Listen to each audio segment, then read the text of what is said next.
Hello, hello, hello. This is Tom from Tom and Ruth Philippine Adventures. How's everybody doing today? Today I'm going to talk about something that we all know that things happen. We always hear the things that it's just unpleasant, like come in here and you have to have money on a credit card for insurance, and getting around sometimes if your elderly is a problem because there's no wheelchair access, or you have problems with your legs, and getting in and out of the taxis and tuk-tuks. And we always hear sometimes a lot of the negative aspects of coming to the Philippines. But today I just want to talk about a couple things that the Philippines has a lot to offer. It has a lot of great places you can go, you can see, you can visit.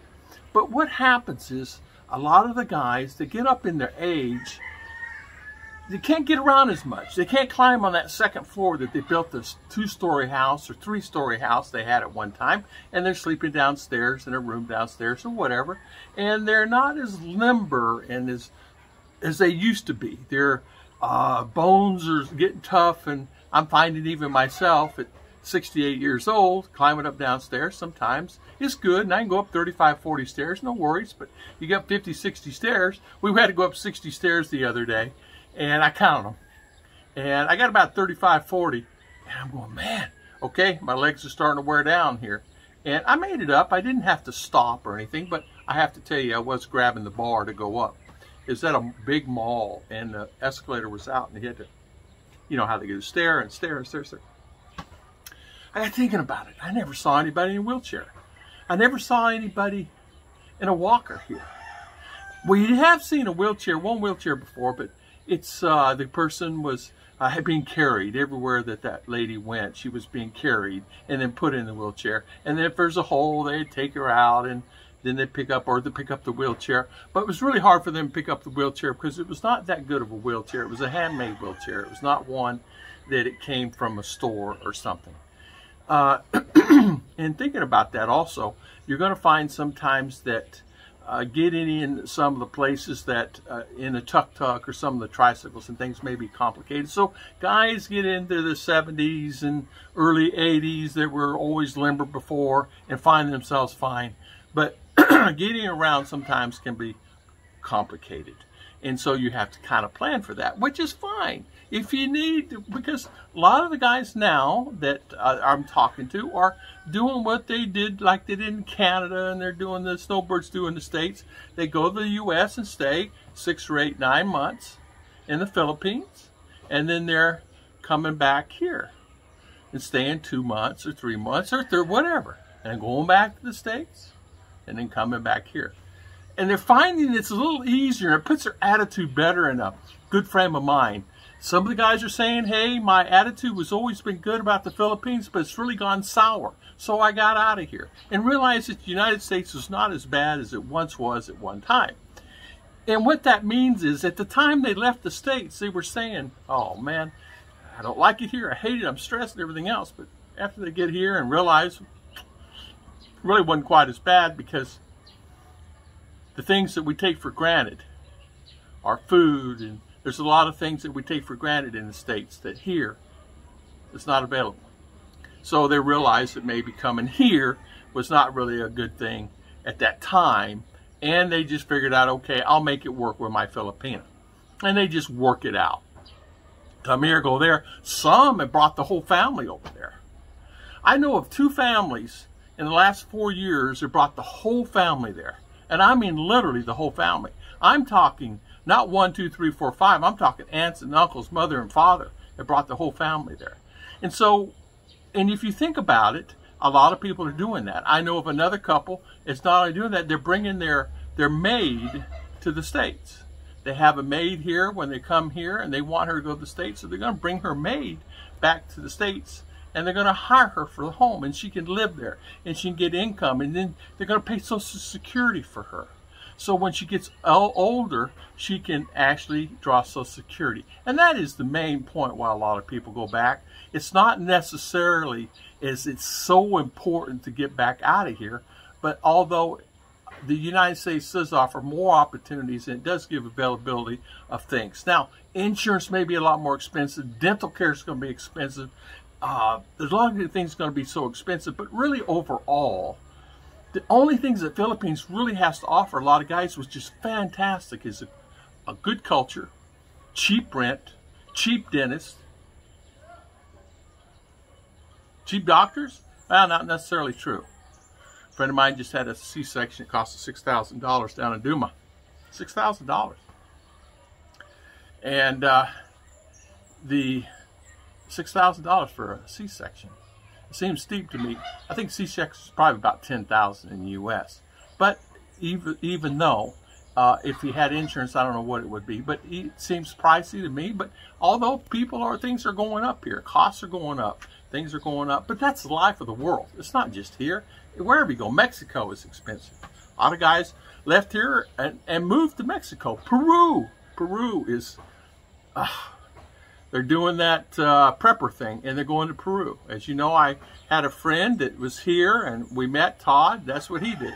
He met his Filipina here, got married, and is headed back to Peru, which will eventually head back to the States with his Filipino wife, and stay there for whatever time frame. The same situation, maybe let her work a little bit, maybe get her Social Security started, maybe get the 5 years to get the Social Security started.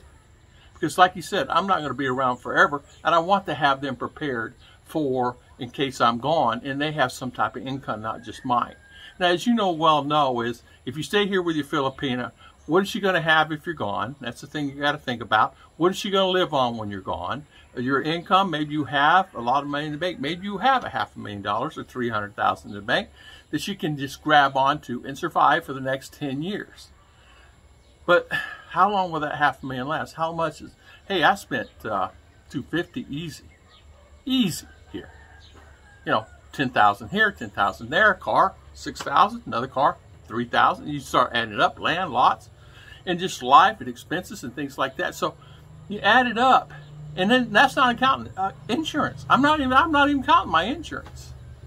Now, insurance, I got to tell you, as a quick story, I had Pacific Prime, Pacific Cross, and Aetna. I got a quote on Aetna. It's $500 a month, up to $70, and then no more. Same thing. I found another one called Kaiser. Kaiser will insure you, but they only insure for a small amount of money. Whatever money you put in it is what they insure it for. So, for example, it's $10,000. They insure for $10,000, but you have to make that in premiums. It's weird. It's weird policy. But the insurance is here, and I called, went to the hospital, and asked, okay, do you accept this anymore? No, we don't. We don't accept any kind of Pacific Prime, Pacific Cross, and or Aetna no more. Well, you used to. Yes, we used to carry it and used to do it, but we're not doing it anymore because they didn't pay the bills on the COVID time, and so we're not accepting any insurance from anybody unless it's internal here in the Philippines, like Caritas. Well, Caritas, you have to go to their care hospitals, and it performs well, but still the MaxiCards that accept, but it's limited, as you guys know. It's limited. You just have whatever you pay for, like it gives up for emergency care and things like that. So that's what I have. Now, if you have a $10,000 credit card, is that okay? Is that going to be enough? Not these days. 2 years ago, it was enough. Now, not these days, because prices have gone up. Guy spent, let me just going to give you an example. We had someone pass in her family, went to the hospital. Overnight care was $1,600 for one night in the hospital. We had my friend that passed 2 years ago. He spent 3 nights in St. Luke's in CDO, and the bill was over $4,000. 3 nights. So just figure a little over $1,000 a night. Could be white skin tax. Could be any tax. You don't know. And he had to pay it before he got out of the hospital. That's just it. You had to pay for it before you get out of the hospital. Or you have to put up land and or property, and or you have to figure that out. Each hospital is different. But I do want to tell you, there are positive things about coming here to the Philippines. I didn't mean to bring it up, but it's the real facts that people ask me every day. I have many people ask me, Tom, I'm coming there. Give me the pros and cons. I'm coming there. Today, for an example, my friend, a good friend of mine, has been a long time subscriber, says, hey, I want to come there, but now they're telling me I can't open an account outside the United States on my banks at Charles Schwab. And I said, yes, because of the 1583 form. And he said, what is that? A 1583 form now. In order, outside banking and things like that, and you want mail delivered here, you're going to have a problem, because that form you have to have a residence in the United States of America. It has to be notarized in the United States. If you're outside country, you cannot get it. I had that problem.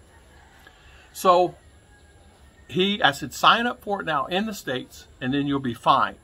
Then if you want to deposit money here, you can. But be careful with your brokerage accounts. He has brokerage accounts. I said, be very careful with those. They're starting to look at that. What they're doing now at the BPIs and BDOs, and a lot of the ones now, is they're looking at, if you don't have transactions, you make a deposit of $10,000, 500,000 peso, $10,000 in the bank. They're saying you have to have so many transactions, depending on the bank. It has to be a minimum of 4. If they do not have the 4 transactions, they close your account and they take the money. So what happens is a lot of guys are finding this out the hard way, and they're realizing that, oh my God, when did this rule come out? Well, it's been out, but they snuck it in. And the guys are saying, well, I only do 2 transactions a month because I deposit my check from the state. And he does this and they do that and deposit the checks. Well, new rules of the banking here. 2 banks left the Philippines because of the economy and things like that, okay? 2 main branches been here over 100 years, left the Philippines in October, November. So you have to kind of plan for that and be aware of what's going on in your environment. So don't depend so much on the country itself, because it's having a hard time sustaining itself. And you're dependent on the country's having a hard time to sustain itself, to put money in, even though the U.S. may not be any better, and you don't like what's going on in the politics, and you don't like what's going on in the States, and you don't like what's going on in the news. And you don't like what's going on what Bank of America did, but still it's the safest place to put the dollar at this time. The guy said I had, what do you mean 4 transactions? Each bank now is, even though it's owned by that branch manager has authority over that branch. So if he says 5 transactions a month, 6, company policy says I can overrule that. Yeah, well, guess what? Be careful. BPI, BDO, Philippines National Bank, and guys are telling me I've never had a problem before, but now they're telling me, guess what? They took my money, and they're fighting to get their money back.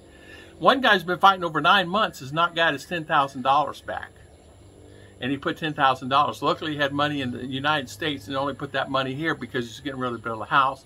He didn't have transactions on it for the first 30 days or so because they were, life. I don't know why he didn't, but he didn't.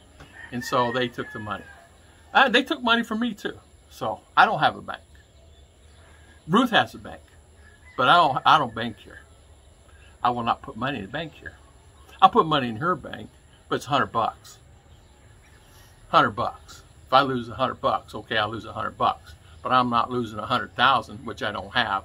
But I'm not losing 1,000, if you know what I mean. So just kind of be prepared for that. I just kind of want to talk about that briefly. I know we bring up all this negative stuff as vloggers do, but I'm here to help, not to harm. I'm here to help people along and hopefully to make the right choices and make the right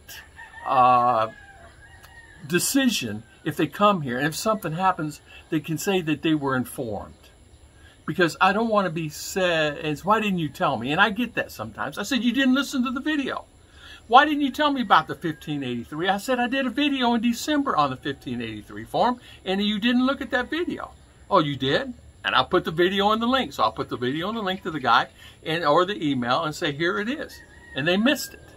And so that's what's happening sometimes. That 1583 form messed up thousands and thousands and thousands of people in the Philippines and Asia, Bangkok, Thailand, all over. And not only that, so did the 7162. So many people have emailed me they did not get their check because they sent it to U.S. They sent it what they're supposed to do. Either they did not get receipt or they didn't confirm it, and they did not get their checks in February. And so they're going frantic. Where do I get the form? How do I get the form? How do I do this? How do I do that? And I just tell them, refer back to this video because I got tired of answering all the questions. 7162 form, they'll start being mailed out in March. I talked to the lady. March.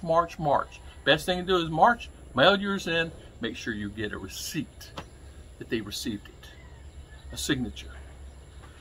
It basically goes to a mailbox. is what it does there in Pennsylvania, but there's someone there to sign for it. God bless. I've been talking for 15 minutes already. Time flies when I'm having fun. Thank you so much, and I'll see you guys next time on Tom and Ruth Philippine Adventures.